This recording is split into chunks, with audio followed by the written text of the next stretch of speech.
Hi everyone, welcome to the Mentoring at Strathclyde information session. So this year we've decided to move to a webinar and this should take about 30 minutes, and it's really just to explain the mentoring scheme to you, to give you a bit more information about how it works and what's involved and the next steps that you need to take if you want to sign up and register. I'm Gillian Johnston and I work within the Organisational and Staff Development Unit, and I am the scheme coordinator. So I've been involved with mentoring at Strathclyde right from the very beginning when we launched it in 2012, and I developed the scheme as well. Oh, also one, I suppose just in terms of kind of housekeeping, questions are really welcome, so please send them in. There will be information on that in the joining instructions that you were sent, so just follow that information and log into a Google account to send those questions in. And what I'll do is I'll give you some information, and then we'll bring the questions in and I'll be able to answer them towards the end of the session. Okay, so Mentoring at Strathclyde is the university's mentoring programme, and fundamentally it's about supporting career development. Now, career development means slightly different things to different people, and some of the things that it's really important to support is increasing the networking throughout the organisation with different levels of staff and different individuals.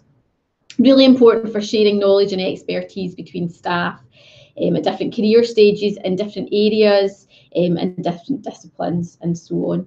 We initially launched the scheme in 2012, and it was initially developed to support research staff with their career development. But the model that I developed was very much a generic one, so we were able to roll it out further. So in addition to the research scheme, so for research staff and academic staff, we also have got a scheme for support staff, so mainly those staff in professional services. We also have a scheme to support teaching activities. In 2016, we also brought in a family-friendly mentoring scheme, and that's to support individuals who are returning from any of our family-friendly leave, so any of the family-friendly policies. That's to support that transition back into the workplace. And this year we are starting to roll out an external collaborations and partnerships scheme. So that's fundamentally aimed at to support and increase our capacity for our knowledge exchange activity. So again, a lot of those staff who are on the knowledge exchange job family may be interested in that, but also research and academic staff who are working in that area. We would see them being able to make use of those schemes. You've probably noticed out the corner of your eye that I have, I'm using some slides. We will be sending those slides to you after the session as well. I suppose it's important to just define what mentoring is. When I was developing the scheme, I went out and I consulted with quite a number of people in the university, and what struck me was that everybody has a slightly different definition of mentoring. And so it's important, because we have a mentoring scheme, that we are all working towards the same definition.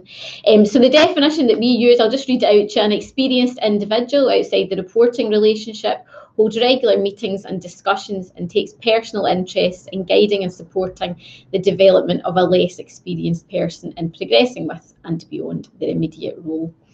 So really what we're doing when we're matching individuals is we're looking at what information or what experience or knowledge are you trying to tap into, and we would be looking for a mentor to be able to offer some of that. So fundamentally what mentoring is really based on is about that experience. It's about, I'm looking to work with someone who can support me, who's been there and done it, is really what we would be looking to match you with.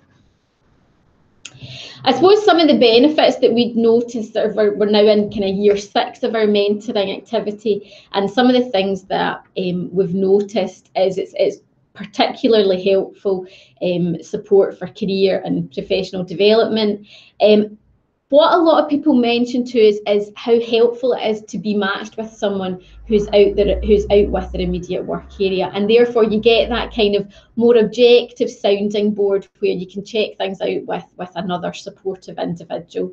Really important to have a supportive environment. We're really committed to developing all our staff at Strathclyde, and we see mentoring as part of that.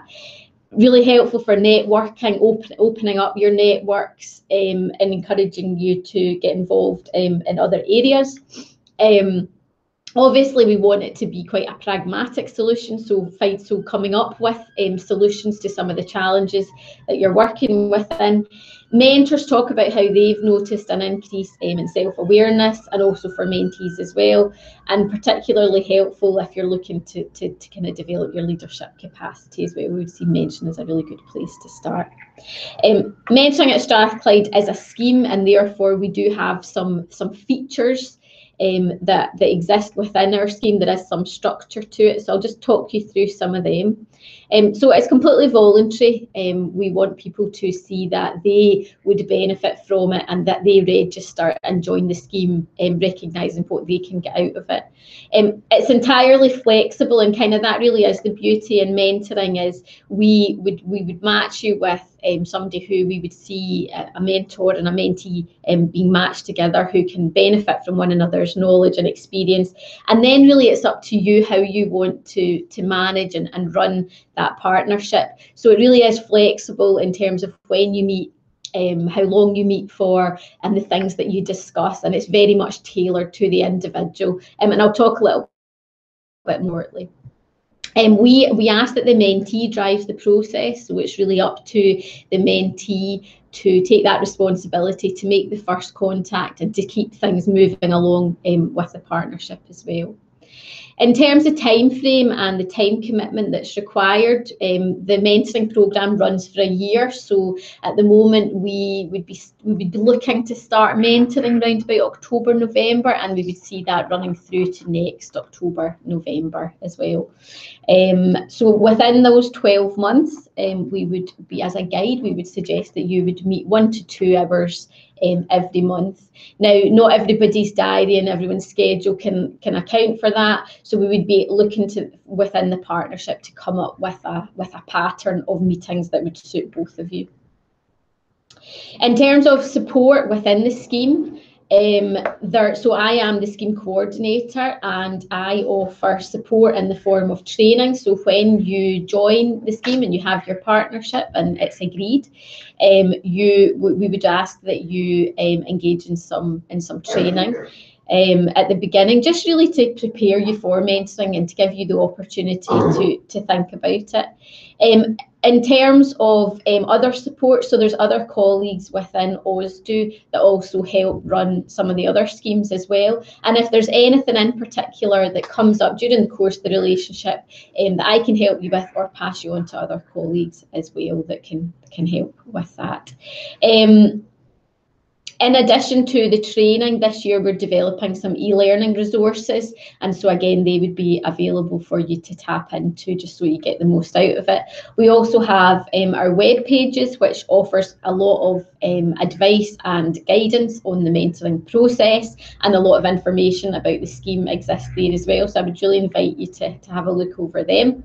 And in each scheme also has a handbook, so there's a little handbook that just gives you some good advice that you can tap into there as well. And finally, in terms of the key features, the mentoring relationship is entirely confidential. It wouldn't really work if it was anything but that. So within OSDU, we're obviously aware of who's involved in the scheme, and we have information on who's been matched with who, but we wouldn't report on those names. We would report on numbers, but not really anything else. And we wouldn't be asking for information about the detail of what was discussed at each meeting. That really has to be left within the partnership. And it's really up to yourselves who you wish to tell within your workplace as well, and the mentoring relationship's confidential. In terms of the process, so I'm just going to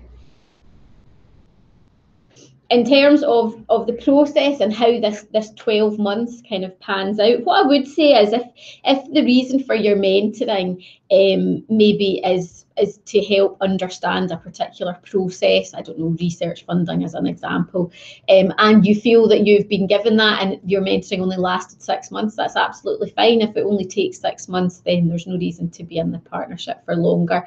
But we kind of see that 12 months is a useful length of time to be engaged with the development. So in terms of the process, we've obviously got our website, and we would encourage that you look at those pages to see to see the information that's available. There's then a registration form, so if you're keen to get involved in the scheme and want to be matched with to offer your services as a mentor, or to be or to look for a mentor and you're a mentee, then we would ask that you complete the registration form. So that is available on our website as well. I suppose a little word of notice about the registration form: the more information you give us and the more specific you are, the clearer we'll be able to match you with what you're looking for. If you give us a registration form that's got very little information, that's the information we use to match you. So please give us, if you've got real specifics, then please let us know of that. Even if you've actually got someone in mind who you'd like to be mentored by and you'd like us to kind of have that discussion for you, we're happy to do that as well. I suppose a word about matching: it's based on the information that you've given us. If we find that when we've gone out and done our sort of recruitment exercise, which we're currently doing at the moment, where we're asking people to come and register, and if as a mentee you're looking for something quite specific in a mentor, I have been known to make some contact with specific people in the university who may be able to support you, that maybe haven't come into the scheme and registered already. So really, it's just fundamentally give us the information that would help us make the best match for you.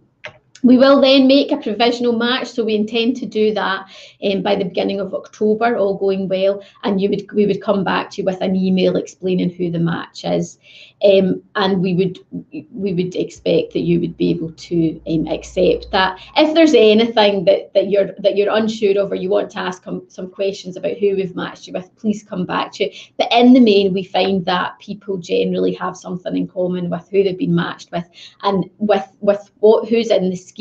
It is the best match available at this stage. So then after you've had the provisional match, we would then invite you to a workshop. Now, all going well, we're hoping to move this to an e-learning module, so we would be sending you that resource for you to work your way through.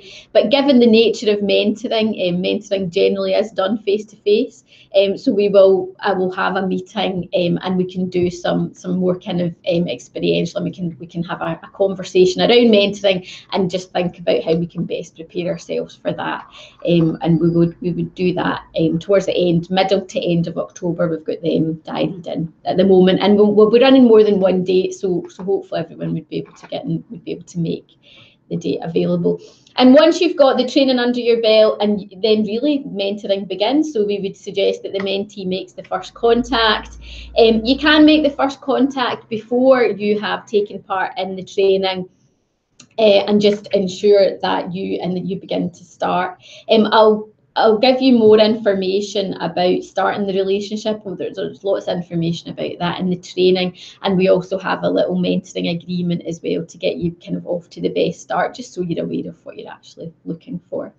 Then we come back to you 3 times through the course of the year. So we come back to you kind of from OSDO, we'll make contact with you around about 3 months into the relationship, and it's really just to find out if things are going well, if you've met, give you a nudge if you haven't, and if there's anything we need to be made aware of, you can tell us that. Then in the main, things are going well, and most people have met. Some people find it quite a helpful reminder to do meet with a mentor.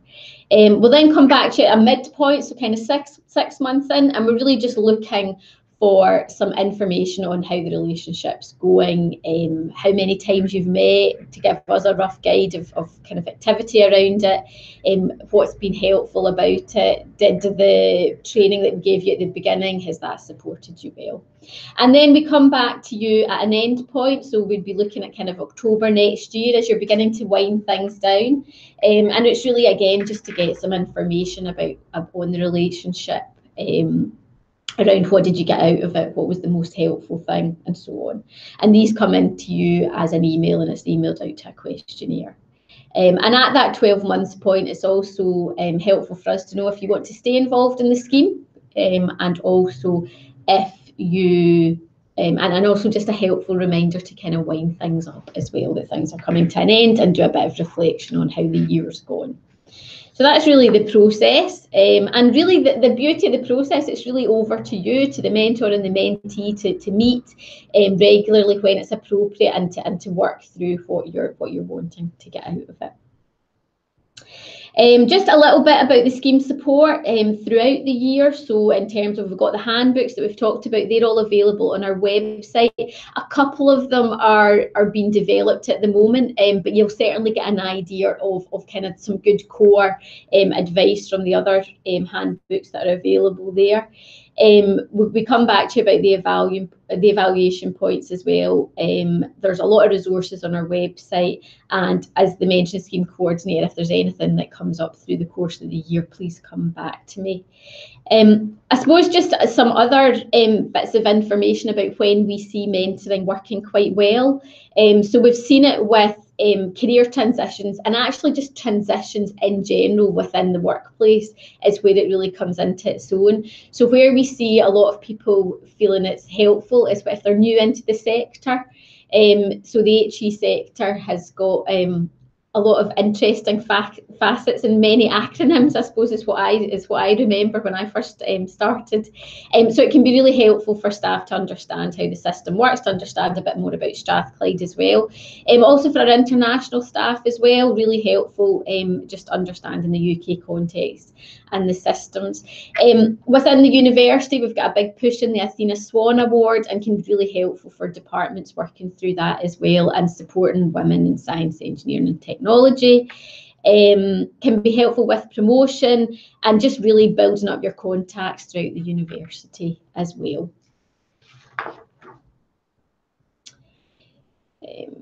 I've talked a little bit about registration forms, so just be really specific. They're on our website. Fill in as much information as you can give us, just to make the match as easy as possible. So really just to kind of wrap things up, and hopefully there's some questions waiting for me, just a wee kind of reminder of next steps. So we've set the closing date for applications as Friday the 28th of September.